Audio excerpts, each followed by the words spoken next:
Students, Allahabad campus के YouTube channel में आप सभी का दोबारा स्वागत है। मैं डी के sir, founder of Allahabad campus, maths expert, motivational speaker, life coach. बच्चों, आज मैं आपको परसेंटेज का चौथा पार्ट बताऊंगा जो कि बड़ा ही जबरदस्त रहने वाला है।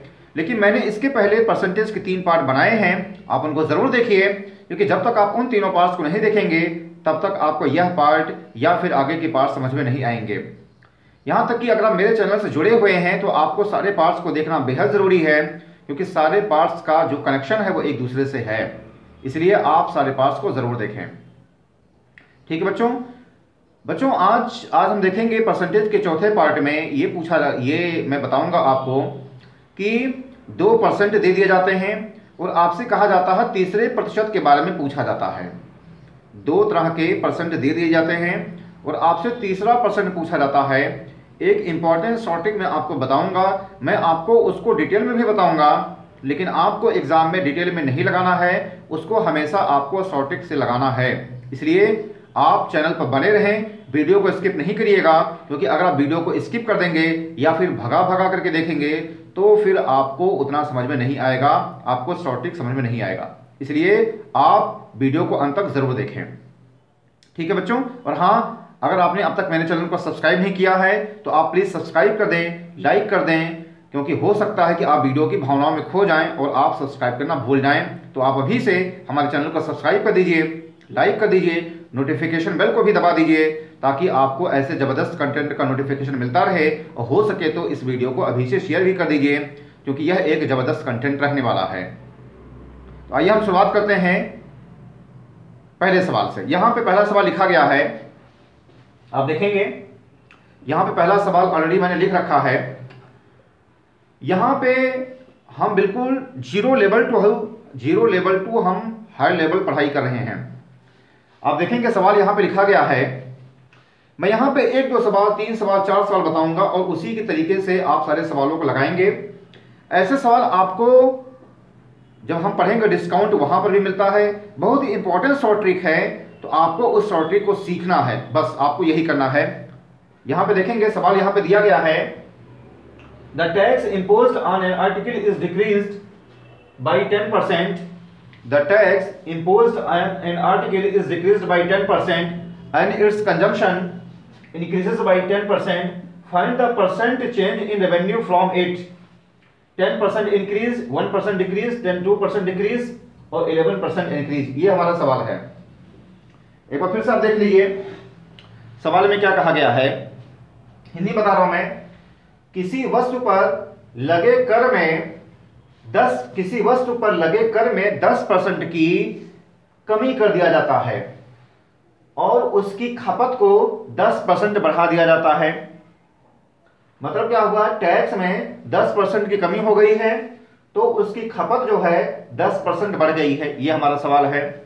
तो कहा गया है परसेंटेज चेंज इन रेवेन्यू, तो राजस्व में प्रतिशत परिवर्तन आपसे पूछा गया है। एक बार फिर से सवाल समझिए क्या कहा गया है। टैक्स में 10% डिक्रीज कहा गया है, फिर उसकी जो खपत है उसमें 10% इंक्रीज हो गया है। तो परसेंट चेंज इन रेवेन्यू आपसे पूछा गया है। ये 4 ऑप्शन है, 10% इंक्रीज है, 1% डिक्रीज है, 2% डिक्रीज है, 11% डिक्रीज है। ये हमारा सवाल है। मतलब क्या है, यहां पे 2 तरह के परसेंट दिए गए हैं। एक जो परसेंट दिया गया है 10% डिक्रीज कहा गया है, यहां पे ये कहा गया है, और दूसरा कहा गया है 10% इंक्रीज कहा गया है। बस आपको इसी को ख्याल रखना है। 10% इंक्रीज और 10% डिक्रीज कहा गया है ये, और यहां पे पूछा गया है परसेंट पूछा गया है। बस मैं आपको यही बताना चाह रहा हूं मैं, क्योंकि यहां पे 2% दिए गए हैं और आपसे तीसरा परसेंट पूछा जा रहा है। ये होता है इंपॉर्टेंट सवाल। एक बार फिर से समझिए कि सवाल का कैटेगरी क्या है। कैटेगरी ये है, यहां पे कहा गया है 10% डिक्रीज और 10% इंक्रीज। मतलब क्या है, 2 तरह का परसेंट दिया रहेगा। ये 10% डिक्रीज है, 10% इंक्रीज है। ये दोनों जगह डिक्रीज भी हो सकते हैं, दोनों जगह इंक्रीज भी हो सकते हैं, कुछ भी हो सकते हैं। और यहां पे परसेंट चेंज इन पूछा गया है, यानी आपसे 3rd% के बारे में यहां पे बात किया गया है। तो ऐसे सवाल को हमेशा आपको शॉर्ट ट्रिक्स लगाना चाहिए, लेकिन आपको उसके कॉन्सेप्ट को जानना बेहद ज़रूरी है, क्योंकि जब आप कॉन्सेप्ट समझे रहते हैं तो किसी भी सवाल को लगाने में दिक्कत नहीं होती है। इसलिए सबसे पहले हम इसका आपको बताएंगे डिटेल मेथड, उसके बाद आप इस सवाल को हमेशा शॉर्ट ट्रिक्स लगाएंगे। आइए देखेंगे कैसे होता है। आपसे कहा गया है टैक्स है डिक्रीज बाई 10%, यानी ये टैक्स है, ये इनिशियल टैक्स सही है, ठीक, और यहां पर न्यू टैक्स सही है, यानी इनिशियल टैक्स हमने 100 मान लिया, तो न्यू टैक्स कितना हो गया, 90 हो गया। ये बोलिए भाई, पहले हमने 100 मान लिया, इसको 10% डिक्रीज की बात किया गया है टैक्स में, तो पहले टैक्स मान लीजिए 100 है, तो जब 10% डिक्रीज कहा गया है तो यहां पे न्यू टैक्स कितना हो गया, 90 हो गया ये। और फिर यहां पे कंजम्पशन क्या है, 10% इंक्रीज,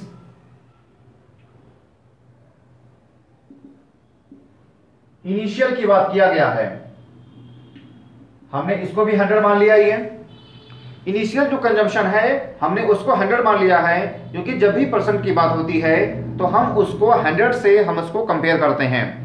यानी इनिशियल यहां पे कहा गया 10% डिक्रीज कहा गया है, इसका मतलब इनिशियल मान लीजिए उसका 100 है तो डिक्रीज कहा गया है, तो न्यू टैक्स उसका क्या हो जाएगा, 90 हो जाएगा ये। फिर आपसे कहा गया इनिशियल कंजम्पशन क्या है, 100 हमने उसको मान लिया, फिर 10% इंक्रीज कहा गया है, तो फिर ये क्या हो जाएगा, ये 110 हो जाएगा ये। आप मेरी बात समझ रही हैं। अब आप दोनों को अगर आप मल्टीप्लाई करेंगे तो ये इतना हो जाएगा, इन दोनों को मल्टीप्लाई करेंगे आप 11 9 99 इतना हो जाएगा, ये 2 जीरो कट गया, ये इनिशियल 100 हो जाएगा, इनिशियल 99 हो जाएगा। हमने दोनों को मल्टीप्लाई कर दिया है, ये 100 का 100 मल्टीप्लाई कर दिया, 1 के बाद 4 टाइम्स 0 है, यहाँ पे 11 का 9 में मल्टीप्लाई करेंगे 99, और 2 जीरो है तो इस तरीके से हमने लिख दिया, ये 2 जीरो कैंसिल हो गया, तो पहले थे 100 अब हो गए 99, तो कितने की कमी हो गई, तो यहां पे 1% की कमी हो गई है। तो आपका आंसर हो गया बी आंसर, 1% डिक्रीज इसका आंसर हो जाएगा ये। आप मेरी बात समझ रही है, 1% डिक्रीज का ये आपका आंसर हो जाएगा ये,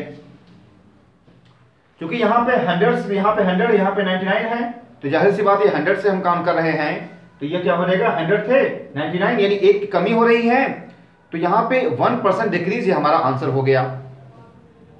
आप मेरी बात समझ बच्चों, तो आपको कुछ नहीं करना है, इन दोनों को मल्टीप्लाई किया और इसको सिंप्लीफाई कर लिया, 2 जीरो कट गए, 100 और 99, यानी 100 से 99 हो गई है, यानी 1% डिक्रीज हो गया यहाँ पे, यानी यहाँ पे हमारा आंसर हो गया 1% डिक्रीज। आपको लॉन्ग मेथड को जानना बेहद जरूरी है, क्योंकि यह एक इंपॉर्टेंट सवाल होता है, यानी 2 तरह का परसेंट दिया होता है और आपको तीसरे तरह का परसेंट निकालना होता है। ऐसे सवाल आपको डिस्काउंट में मिलेंगे, ऐसे सवाल आपको मेंसुरेशन मिलेंगे। तो मेंसुरेशन में इसी पे बेस्ड कई तरह के सवाल होते हैं, अगर आप इस शॉर्ट ट्रिक को जाने रहेंगे तो आपको उन सवालों को लगाने में दिक्कत नहीं आएगी। ठीक है बच्चों, आप समझ गए हैं। अब आइए हम इसके महत्वपूर्ण सेगमेंट पे चलते हैं, जो कि इसका शॉर्ट ट्रिक है। आइए देखते हैं कैसे।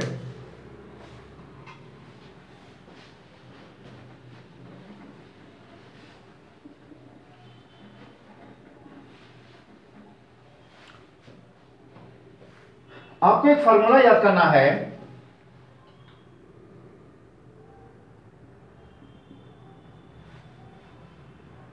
आपको ये फार्मूला याद करना है। हालांकि इसका अगर हम डिटेल वाला फार्मूला, अगर हम इसका फार्मूला देखेंगे, जब मैं क्लास में होता हूं तो अगर मैं इसका फार्मूला अगर मैं लिखूं मैं, तो वो होता है परसेंट इंक्रीज या परसेंट डिक्रीज, दोनों के लिए फार्मूला ये होता है। लेकिन अगर हम इसको एक्सपैंड करेंगे, यानी plus minus x plus minus y plus minus x y upon 100 के, मतलब क्या है, ये केवल देखने वाला फार्मूला है, आप इसको देखिए और भूल जाइए। आप इसको एग्जाम में कैसे अप्लाई करेंगे हम इसको बताना यहां पे शुरुआत कर रहे हैं। मतलब अगर आप, ये हमारा तो जनरल फार्मूला है, ये मेन फार्मूला तो हमारा ये है, लेकिन अब इस फार्मूले को अगर आप एक्सपेंड करेंगे तो इसमें 8 से 10 फार्मूले निकल जाएंगे, तो आप उसके चक्कर में नहीं पड़ना है, आपको कैसे अप्लाई करना है मैं आपको यह बता रहा हूं मैं। ठीक, तो इस फार्मूले को देखिए और भूल जाइए, आप इसको कैसे अप्लाई करेंगे यह मैं आपको बता रहा हूं मैं।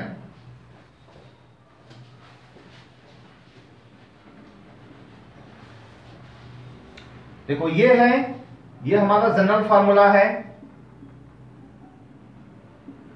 इसी फार्मूले को आपको याद रखना है। अच्छा, अगर हम इंक्रीज की बात करेंगे तो हम प्लस यूज करेंगे, डिक्रीज की बात करेंगे तो हम माइनस यूज करेंगे, ध्यान रखिएगा। इंक्रीज के लिए प्लस, डिक्रीज के लिए माइनस। इस सवाल में कहा गया है 10% डिक्रीज की बात किया गया है, तो हमने x को हमने -10 कर दिया। ये आप किसी को भी x y मान सकते हैं, आप ऊपर वाले को y मान सकते हैं, नीचे वाले को x मान सकते हैं, या फिर नीचे वाले को यहां पे x मान लीजिए, ऊपर वाले को y मान, किसी को कुछ भी मान सकते हैं। तो हमने यहां पे डिक्रीज बाई 10% कहा गया है, तो x इक्वल टू हमने -10 कर दिया। ये अब यहां पे 10% इंक्रीज है तो y इक्वल टू +10 हो गया। ये आप मेरी बात समझ रही है, यहां पे हो जाएगा ये -10 हो जाएगा, प्लस ये 10 हो गया, प्लस ये -10 और फिर 10/100 हो गया। ये कट गया, ये -10 का और ये 10 है, ये तो -100 और 100 ये से कट गया, -1 यानी 1% हो गया डिक्रीज। ये हमारा आंसर हो गया। और मेरी बात समझ बच्चों कैसे होता है ये, आपको केवल अप्लाई करना सीखना है। मैं आपको यहाँ पे 1 2 सवाल 3 सवाल लगवाऊंगा और आपको उसी तरीके से सारे सवालों को लगाना है। एक बार फिर से आप देखिए, यहाँ पे 10% डिक्रीज की बात किया गया है, तो डिक्रीज का मतलब क्या होता है माइनस, और इंक्रीज का मतलब होता है प्लस। तो ये फार्मूले में हमने इसको सेट किया, x की जगह पे -10 हो गया, ये y की जगह पे 10, फिर ये -10, 10/100 के ये से कैंसिल हो गया, -100/100 -1 यानी 1% डिक्रीज हो जाएगा, हमारा ये आंसर हो जाएगा। ठीक है बच्चों, आइए देखते हैं इसी पर आधारित दूसरा सवाल हम देखते हैं। इसी पर आधारित दूसरा सवाल,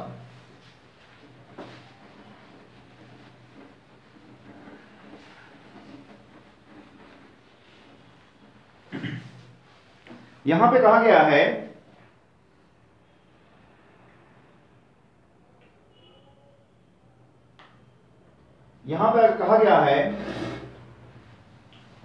if price of a book is first, if price of a book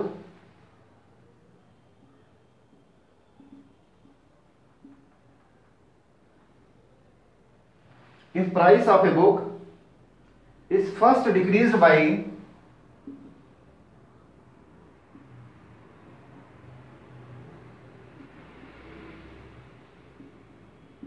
it's first decreased by 25% and then increased by 20%.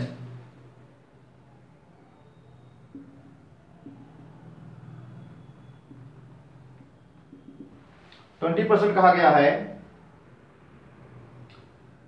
The net change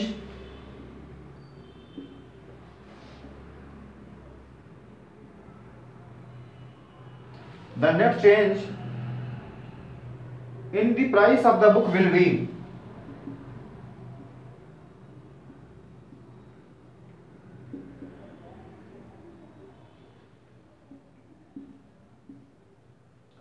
पहला ऑप्शन यहां पे है, वो कहा गया है 10% decrease,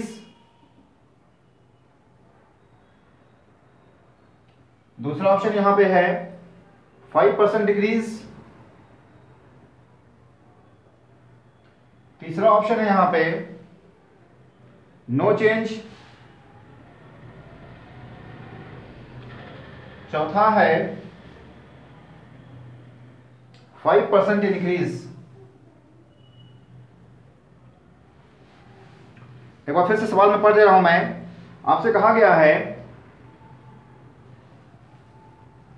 the price of a book is decreased by 25% and then increased by 20%, the net change in the price of the book will be 10% decrease, 5% decrease, no change, 5% increase। ये हमारा सवाल है। ठीक है, ये हमारा सवाल है। आइए देखते हैं कैसे। मैंने बताया है कि पहले आपको यह देखना जरूरी है पहले आपको इस बात को देखना जरूरी है क्या क्या है आपके पास इंफॉर्मेशन। डिक्रीज्ड कहा गया है किसी बुक की प्राइस में 25% डिक्रीज कर दिया गया और फिर 20% इंक्रीज कर दिया गया, तो कहा गया है कि जो प्राइस की जो बुक है उसमें प्रतिशत परिवर्तन आपसे पूछा गया है। किसी बुक की प्राइस में पहले 25% डिक्रीज किया गया, फिर 20% इंक्रीज किया गया, तो कहा गया है उस बुक की प्राइस में प्रतिशत परिवर्तन बताइए। तो डिक्रीज बाई 25% और इंक्रीज बाई 20% ये कहा गया है। तो यहां पे कहा गया है नेट चेंज, यानी ये इसका जो ऑप्शन है वो प्रतिशत में दिया गया है। मतलब क्या हुआ, यहां पे दो जो सवाल दिए गए हैं 25% डिक्रीज और 20% इंक्रीज, ये दो तरह का परिवर्तन, दो तरह का प्रतिशत दिया गया है। ये तो फार्मूला मैंने बताया है, फार्मूला ये होता है। अब आप किसी को भी एक्स वाई मान सकते हैं। तो डिक्रीज बाई 25% है ये, तो हमने इसको x मान लिया, तो जब डिक्रीज कहा गया है तो -25 हो जाएगा, प्लस y की जगह पे क्या हो जाएगा 20 हो जाएगा, ये हो जाएगा 25, ये 20/100। हालांकि मैं आपको समझाने के लिए मैं लिख रहा हूं ये लाइन, आपको इसको नहीं लिखना है, आपको सीधे यानी इसको तेजी से लगाना है।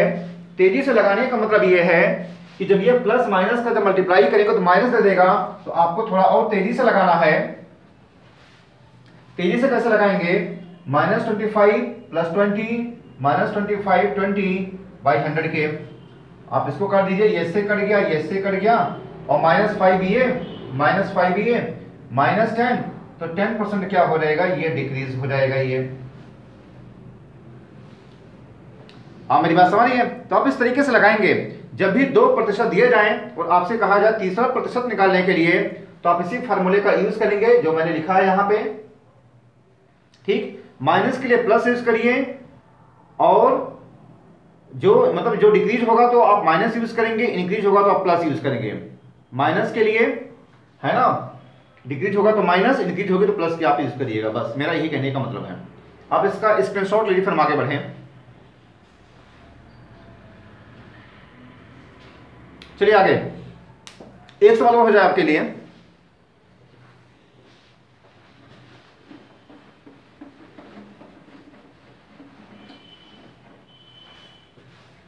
एक सवाल और हो जाए आपके लिए।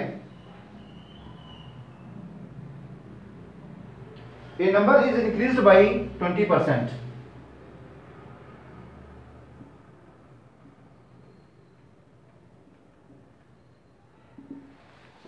20%, and it is decreased by 10%, and then it is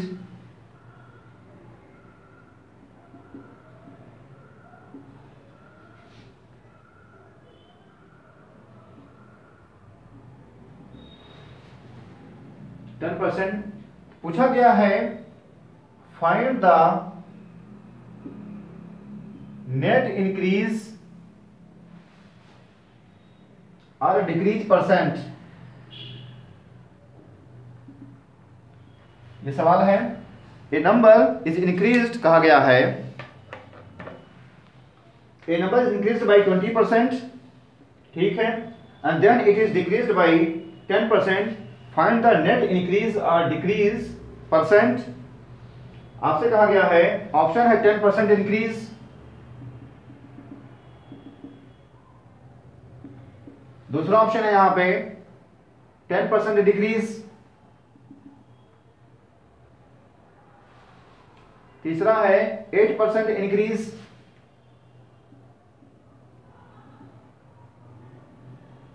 और अगला है 8% डिक्रीज। ये हमारा सवाल है। कहा गया है सवाल में किसी नंबर को 20% इंक्रीज किया गया और फिर इसको 10% डिक्रीज कर दिया गया, तो नेट इंक्रीज या डिक्रीज परसेंट बताइए। ये चार ऑप्शन दिए गए हैं। तो मैंने बताया है यहां पे इंक्रीजेस बाय 20% कहा गया है, डिक्रीजेस बाय 10% कहा गया है, और ऑप्शन में यहां पे पूछा गया है इंक्रीज या डिक्रीज परसेंट आपसे पूछा गया है। ये ऑप्शन में दिए गए हैं। आप मेरी बात समझ रही है कैसे आपको करना है। तो इंक्रीज बाई 20% है ये फार्मूला होता है। ये कितना है 20 है।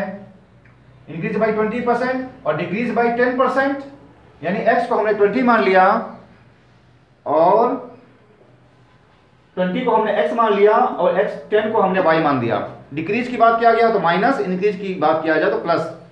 तो इंक्रीज बाई 20% तो 20 हो गया ये, डिक्रीज बाई 10% तो -10 हो गया ये।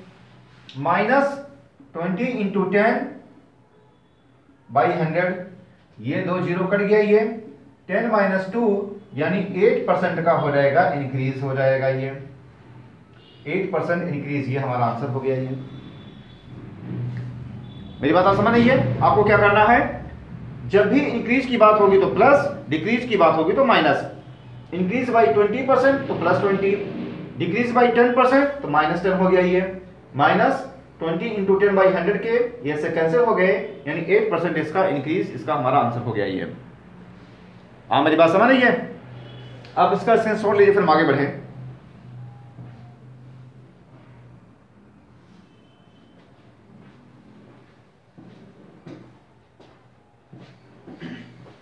चलिए, अब आपके लिए एक होमवर्क है, आपके लिए एक होमवर्क है। जो भी होमवर्क आपको दिया जाता है आप कमेंट बॉक्स में उसका जरूर जवाब दिया करें।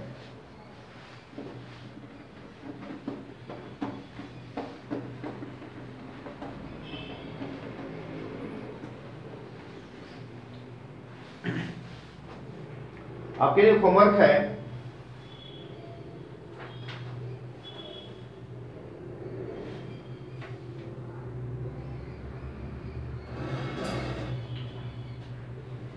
when the price of cloth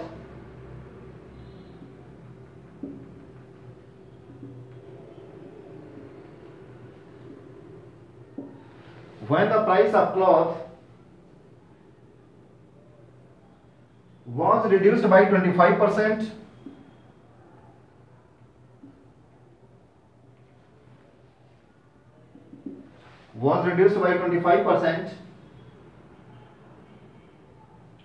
the quantity of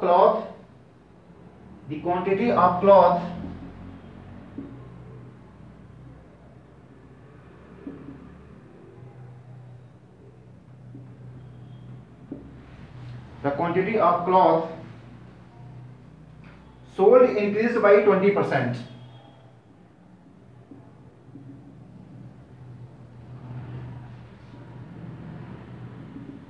Increased by 20%. What was the effect on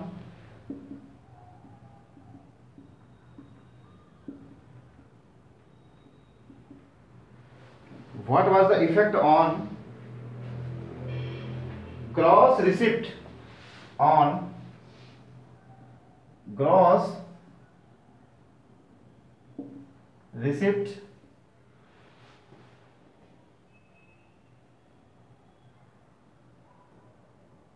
of the shop?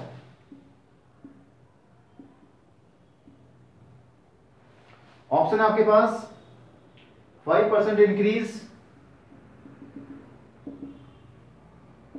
दूसरा है 5% डिक्रीज,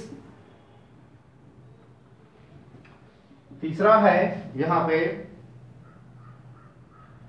10% इंक्रीज, अगला है 10% डिक्रीज। फिर से मैं सवाल को मैं देख रहा हूं, मैं आपसे कहा गया है when the price of cloth was reduced by 25%, the quantity of cloth sold increased by 20%. What was the effect of the gross effect of the shop? Increase, decrease, 10% increase, 10% decrease. ये हमारा सवाल है। आप इसका स्क्रीनशॉट ले लीजिए।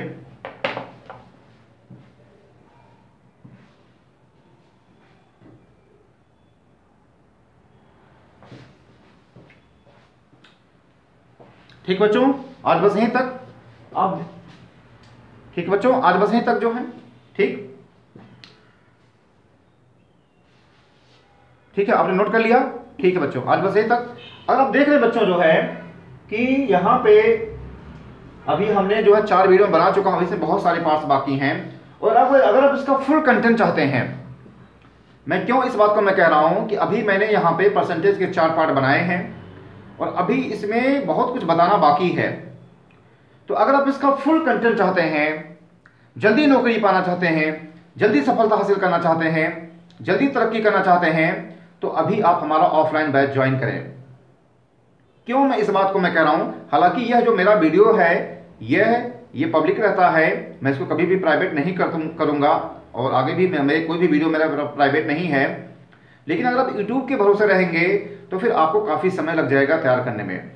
इसलिए अगर आप इसका फुल कंटेंट चाहते हैं, जल्दी सफलता पाना चाहते हैं, जल्दी अपना सिलेबस पूरा करना चाहते हैं, तो अभी आप हमारा ऑफलाइन बैच ज्वाइन करें। अभी आप हमारे काउंसलर को फ़ोन करिए, मैंने उनका नंबर इस वीडियो के डिस्क्रिप्शन बॉक्स में डाल दिया है। आप पता लगाइए कि हमारा जो ऑफलाइन बैच है वो कब से स्टार्ट हो रहा है, उसकी टाइमिंग क्या है, जो भी फीस वगैरह की जो भी डिटेल्स होती है। हमारे पास हर चीज़ की फैकल्टी है, चाहे वो जीएस की फैकल्टी है, चाहे वो इंग्लिश की फैकल्टी है, चाहे वो रीजनिंग की फैकल्टी है, चाहे मैं मैथ्स और रीजनिंग के लिए हूँ। हमारे पास कोई भी फैकल्टी है वो काफ़ी डेडिकेटेड होकर के पढ़ाती है। जैसे मान लीजिए मैं अर्थमेटिक और एडवांस मैथ्स के अलग अलग से मैं बैच बनाता हूँ मैं, यानी किसी भी टॉपिक में 700 से 800 सवाल मैं लगवा देता हूँ। बच्चों, जब आप इतने सवालों का प्रैक्टिस करेंगे तो कोई भी सवाल आपकी निगाह से बच नहीं पाएगा। इसलिए हमारी कोई भी फैकल्टी है, हम ऑफलाइन प्रैक्टिस सबसे अधिक करवाते हैं, क्योंकि मेरा मानना यह है कि अगर आप ऑफलाइन प्रैक्टिस किए रहेंगे तो आपको सवालों का जवाब देने में दिक्कत नहीं आएगी। ठीक है बच्चों, तो अभी आप हमारे काउंसलर को फ़ोन मिलाइए, पता लगाइए कि हमारा जो नेक्स्ट बैच है वो कब से स्टार्ट हो रहा है एसएससी बैंक रेलवे का। मैंने उनका नंबर इस वीडियो के डिस्क्रिप्शन बॉक्स में डाल दिया है।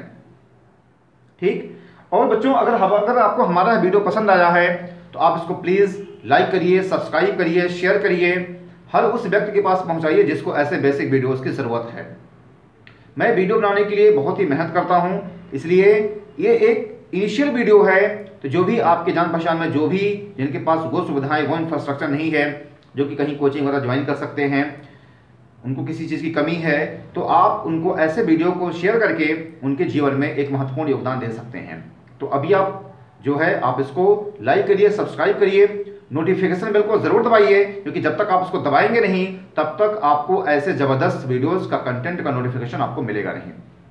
ठीक है बच्चों, आपके अगर कोई भी सुझाव होते हैं तो आप उसको कमेंट बॉक्स में ज़रूर जाकर के लिखें।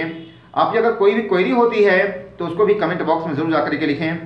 अगर आप ये चाहते हैं कि मैं अगला वीडियो किस टॉपिक पे बनाऊं तो उसको भी आप कमेंट बॉक्स में ज़रूर जाकर के लिखें। मैं सारे कमेंट्स ज़रूर पढ़ता हूं और उनका मैं जवाब देने की मैं कोशिश भी करता हूं। और ये जो सवाल है मैंने आपको होमवर्क दिया है, आप इसका जवाब ज़रूर कमेंट बॉक्स में ज़रूर दें, क्योंकि जब आप जवाब देते हैं तो फिर हमें भी अच्छा लगता है। ठीक है बच्चों, आज बच्चों बस यहीं तक। आप बच्चों, आप जो भी सोशल मीडिया है आप हमें वहाँ पर भी फॉलो करिए, इलाहाबाद कैंपस देहरादून के नाम से। वहाँ पर भी हम अपनी कोचिंग से संबंधित सारी इन्फॉर्मेशन देते हैं, चाहे हमारा फेसबुक हो, चाहे वो इंस्टाग्राम हो, ट्विटर हो, चाहे हमारा यूट्यूब चैनल हो, सभी जगह इलाहाबाद कैंपस देहरादून मौजूद है। तो आप हमें वहाँ से भी फॉलो कर सकते हैं। हम सारी अपनी अब जो अपडेट्स है कोचिंग की हम वहाँ पर भी देते हैं। ठीक है बच्चों, आज बस यहीं तक। और बच्चों, जिस तरीके से आप मेरे वीडियोज़ को पसंद कर रहे हैं आपका बहुत बहुत धन्यवाद। इसी तरीके से मेरे चैनल पर आते रहिए, लाइक करते रहिए, शेयर करते रहिए, सब्सक्राइब करते रहिए, हमारा उत्साह बढ़ाते रहिए। इसके लिए एक बार फिर आप सभी का हृदय से बहुत बहुत धन्यवाद।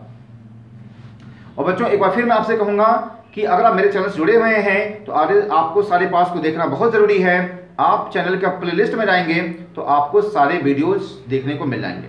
ठीक है बच्चों, थैंक यू।